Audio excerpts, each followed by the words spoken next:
All right, in this video, we're going to talk about the hyoid bone, the sphenoid bone, and the ethmoid bone.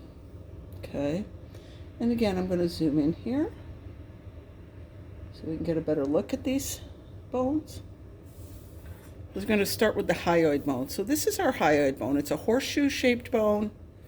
Okay, it sits on top of the larynx. It's the only bone in your body that doesn't articulate or join with another bone. It's got two ends, and these are called the greater horns. And then it's got these two features that you can see kind of sticking up there like little Dracula teeth. Those are called the lesser horns. And that's it for the hyoid. Pretty simple bone. All right, I'll move this guy out of the play. Let's take a look at our sphenoid bone. Okay. Now remember, the nickname for the sphenoid is the hub of the cranium because it literally attaches to or joins with all the other bones in the cranium, not in the skull, but in the cranium, which is the brain case. So when you look at the sphenoid bone, okay, it looks a little bit like a bat or an owl, but that is not its nickname. Its nickname is the hub of the cranium. And it's got several features here that you should know. So when we turn it this way, we can see these are the greater wings. Inside the greater wings, you see the lesser wings. Okay. I'm going to just lay it back down here, and you'll see these two processes that stick out, and they come down inferiorly below the bone. And these are called the pterygoid processes.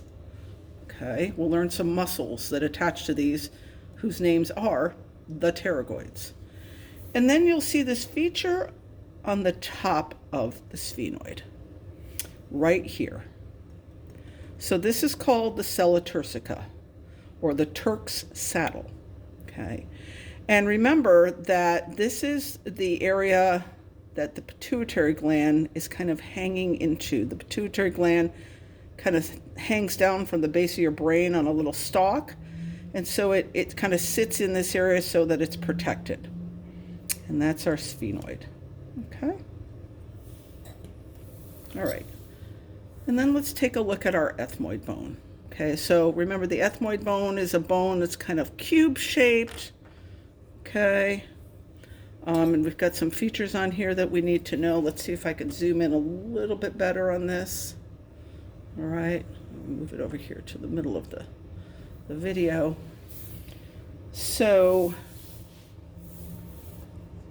the top of the sphenoid is right here. The brain would be sitting up on top here.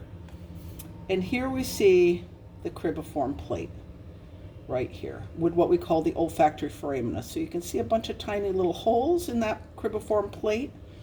Okay. They're called the olfactory foramina because the olfactory bulb, your cranial nerve for smell, sits right on top of those.